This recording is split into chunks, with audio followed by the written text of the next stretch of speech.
manage new psychoactive substances that's popping up in our country every other day.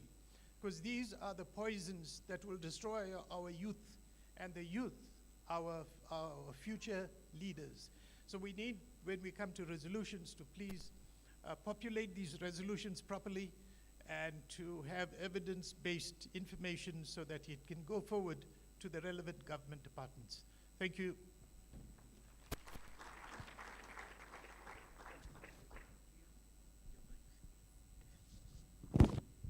Thank you so much, Dr. Guru. We're now going to go, room 4 was goal 4, leadership, accountability, and governance. Can we have that? Goal 5, sorry. Thank you so much. While they make their room to the front, I just thought I'd use this opportunity just to put in a nugget over here. As I was roaming through the various rooms, I heard this discussion coming up and people saying, how serious is the CDA about fighting substance use? Because now they are even saying we can't say we are fighting SUD, we are fighting drugs. It's either the woman is pregnant or she's not. So we need to make a decision here. And just to put that into context, we say that we are still fighting illicit drug trafficking. That is the criminal element. And when it comes to SUD, substance use disorder, as a country we are moving away. If you look at the National Drug Master Plan, I think it was the 2013 one in the forward, where it states that as a country, because we were complaining and saying that we are arresting users instead of dealers, we are moving away from the punitive approach and we are declaring substance use disorder as a disease, meaning the space that it finds itself is in the social development as well as health. So it is a disease, so we don't say that the war on this disease, we don't say a war on cancer. We need to start recognizing SUD as a mental relapsing disease. Thank you, just to give clarity on that. Thank you. Goal 5.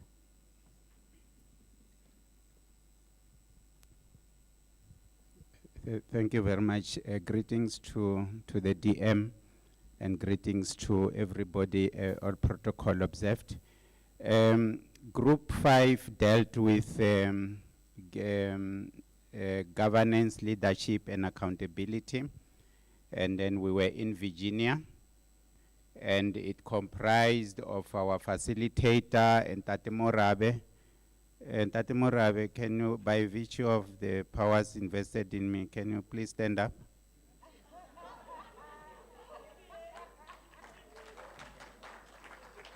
It was on TV last night. Yes, it was on TV last night. Yes. And then also we had he was one of the facilitators, and we also had a vibrant facilitator, Miss Chantel Piper. Can you also stand up, please? And then lastly, we had our hardworking, dedicated scribe, Miss Nkwane. Where is she? She's always busy, so she's busy wherever she is. Oh, there she is. Thank you, you did a great job. So in brief, when you look at our commission, it was representative. We had representation from different sectors, from traditional leaders, religious leaders, government officials, and everyone. And then what is important, there was no censorship in our commission. Everyone was allowed to express his or her views. So whatever came out of this commission was basically what was discussed. So we started in acknowledging what is considered to be best practices and achievements, something that is good there that we can build on. There is legislation, for instance, the one Prevention of Treatment and Substance Abuse Act. There's the National Drug Master Plan we're meeting about here. And then there's also that policy that deal with substance and use disorder. And then there are reports that time and again come from government departments. But we need to emphasize, and it's something that needs to be taken further. It's only a few departments that are reporting. But those 5 that are reporting, I think it needs to be acknowledged. It's a best practice, and we hope the 5 will make sure that we will also be emulated by others. And then there is political will, as mentioned by the Premier and Minister Dlamini. Nationally there is. And then we have traditional leaders involved. Nkosi Mahlangu is here, and also Sintsangwisi are here. And then yesterday there was a clapping of hands when it was mentioned that there was a re-establishment of the Interministerial Committee on Substance Abuse that will actually take us further. And then another good practice was that there was no province where the dialogues did not take place. Dialogues took place in all provinces. And then one of our colleagues connected virtually. She was from George in the Western Cape, and she did indicate that they've got a program where they are actually working with learners to share their experiences anonymously, and it seems to be a very good program, and it will be good to learn more about it, and of course importing it. As far as the identified gaps and challenges are concerned, the first one, it's accountability is there, but it's not across. So maybe if that accountability can be across all government levels at the highest level, it will be something good. And this second point, it has been mentioned already by 2 commissions, and that is the proper location of CDA. There seems to be a debate, discussion about the fact that perhaps CDA is not correctly located in the DSD. Deputy Minister will not be happy about this. And there were suggestions such as it being a chapter 9. She says she agrees. Okay. Great. So half of the battle is won. Yeah, there were suggestions, but the suggestions is something else. And then there was a concern about the involvement of municipalities.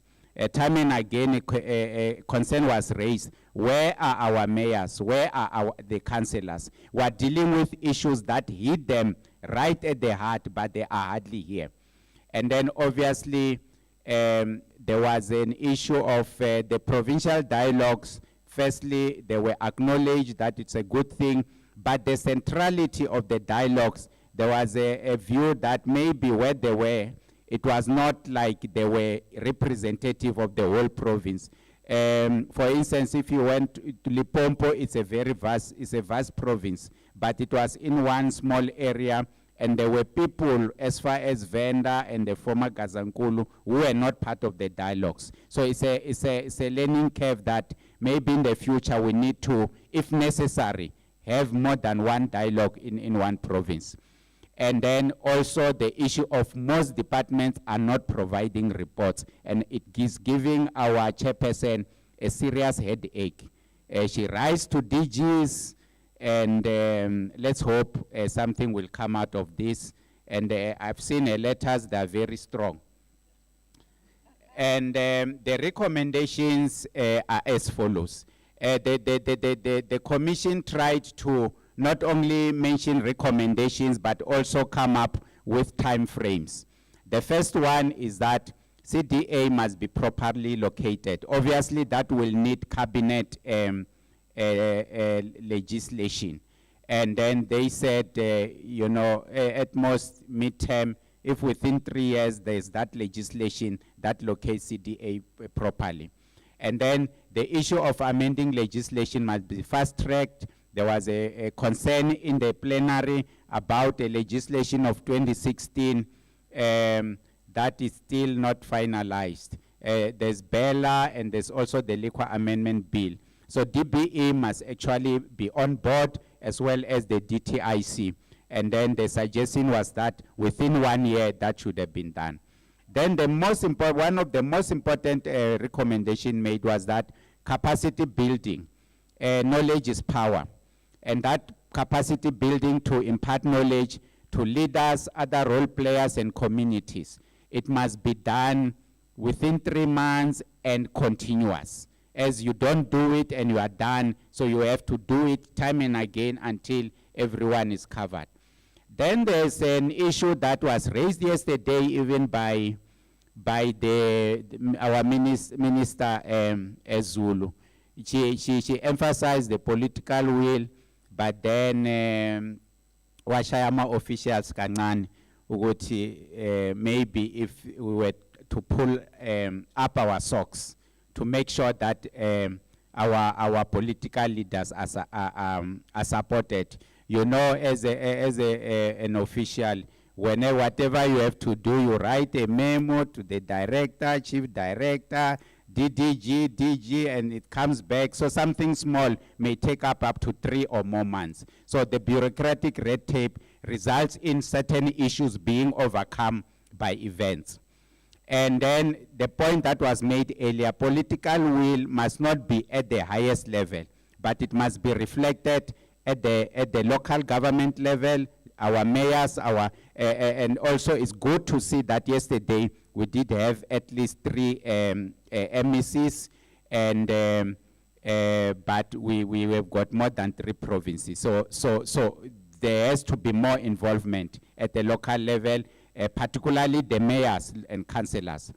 And then there's the issue of taxes, saying whatever is done to deal with the scourge of drug use or drug abuse, there must be some sin taxes imposed, particularly to the liquor industry, to ensure that the sustainability of all programs dealing with what we're doing.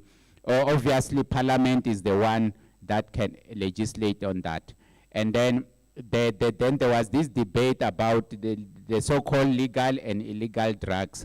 But the point here is that in dealing with both, they must not just be lumped together, and some even referred to what the exercise that we undertook this morning, saying there must be a clear delineation, saying we're dealing with coffee addiction now, we need to use this strategy. We're dealing with crystal meth addiction, we cannot use one strategy.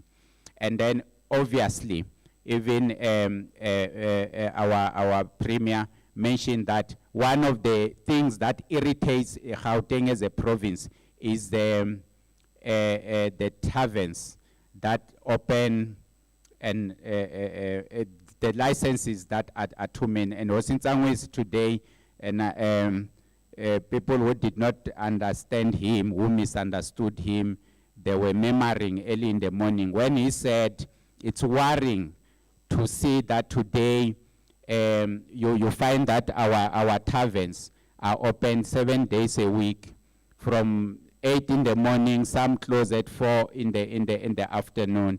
And then the province, Limpopo, tried to limit the trading hours. There was almost a revolt against that. So there is an issue there. As to how it should be resolved, that is our elephant. Of course, there was a recommendation that there should be a moratorium on the issuing of liquor licenses. In all the villages that I've been to, there are more taverns than churches. So there are legal structures, but seemingly the issuing thereof is just too much, that they end up being the norm of life in all our communities. And then another point was the effective regulation and monitoring of spaza shops to curb the selling of drugs and other substances. It must be done continuously by the SAPS. We all know about the recent tragedy of kids eating muffins, and some passing on and some having stomach cramps. And then there is also an effective implementation of legislation and bylaws by the SAPS and relevant municipalities.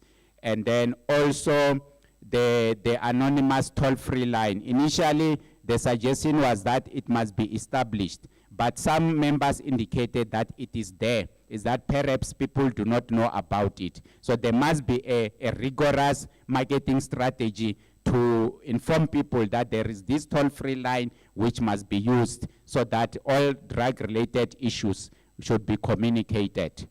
And then the issue of strategic partnership with all role players, including traditional leaders, religious leaders, NGOs, must be there. And then when necessary, legal instruments or such as MOUs must be entered into. So the recommendation was that within 3 months, there should be some movement in that regard. And then lastly, there's this saying, you cannot do something without the ones that are, nothing without us. We are trying our level best to deal with the effect that drugs have on learners. But it will be useless if we do not involve the learners themselves through learner-friendly strategies so that they get to understand and they can freely give the information and assist others. So, Honorable House, this is the long and short of what the Commission dealt with. Ke a leboga.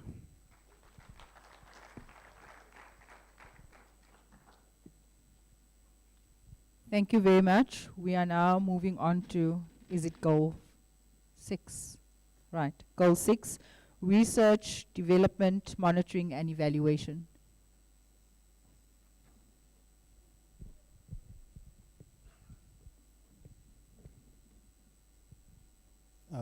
Thank you.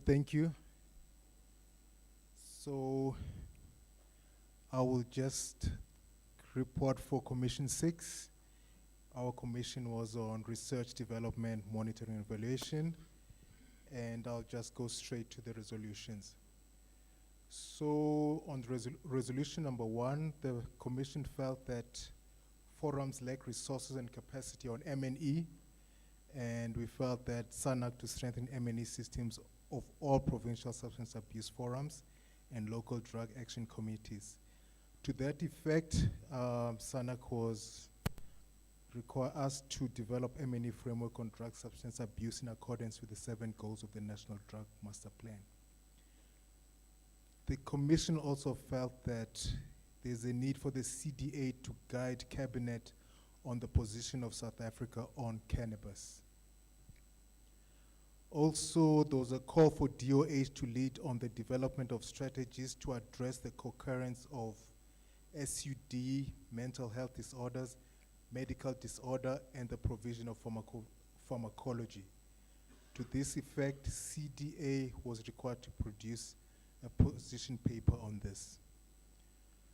There was also a call for research on evidence-based prevention programs, research for reasons that cause drug addicts to relapse, as well as research to identify who is supposed to monitor treatment service centers. The Commission also felt that we need statistics on the prevalence of substance abuse in the country. We also need to look at the treatment modalities and science-informed treatment to increase treatment success. When coming to issues of accessibility, availability, and affordability of controlled substances for palliative care, the competent national authorities need to ensure the provision of required data to the International Narcotic Control Board and to identify reporting methods that are best suited to their situation. On the issue of international cooperation and collaboration, there was a call for active participation of national key stakeholders and stakeholders/experts. There's also suggestions to develop research hub coordinated by the CDA to pull all researchers related to substance abuse. And lastly, we require longitudinal studies to track the progress of beneficiaries of recovered addicts. Thank you. Thank you. Sure, that was quick. Thank you. The last one, goal 7, economic development.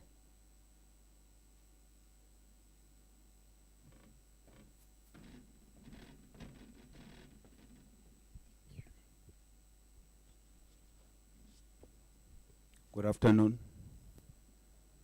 Good afternoon.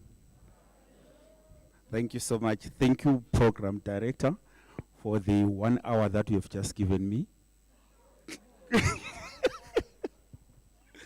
In the meantime,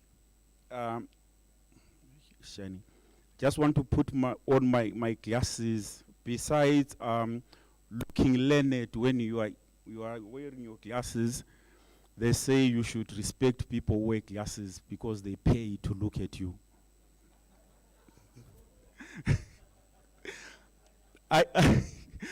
I believe our commission was the most important.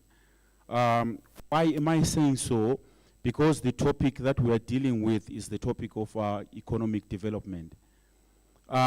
If you know, the most important ingredient when it comes to to recovery is the issue of economic empowerment.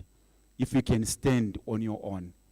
So we believe it was the most important one, and we did put together a lot of points, but we were told to cut them to 3, and I'm going to present those 3 as they are. As a facilitator, I will not try to explain, because if I do so, I will speak until cows come home. So what I will say, I will just talk on the resolution. We said we need to be part of structuring social employment. That is EPWP, CWP, LAP, to accommodate service users and deliberately include them in these programs. Not just putting an umbrella, but we be intentional about it. Other thing that we said is we want to create an enhanced access to work environment with the removal of red tape, which includes, but not limited to, age limit, and also look at the issue of the expungement of the criminal record. Because that's another thing that is limiting, that comes as a limiting factor when it comes to job creation. And this is, of course, will be followed by a clearance certificate from the treatment centers. Point number 2, we said we need to partner with business with the aim of educating them. The business community needs to be educated about the issues that are facing service users. And also host substance abuse business and stakeholders in Daba. We felt this is necessary, this is needed. The last one, we said provision of skills development to service users, which will include soft skills, vocational skills, business mentorship and coaching, that will accommodate also business concept featuring the 4th industrial revolution and green economy. This is there's a lot that we put together, but ladies and gentlemen, these are the 3 that we felt are paramount. Thank you so much.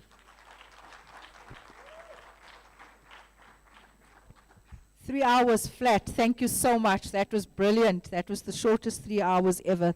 Delegates, thank you so much. You participated really, really well. And it was important for us to get all those recommendations. So even though tomorrow it won't form part, some of it may, not all of it will form part of the resolutions.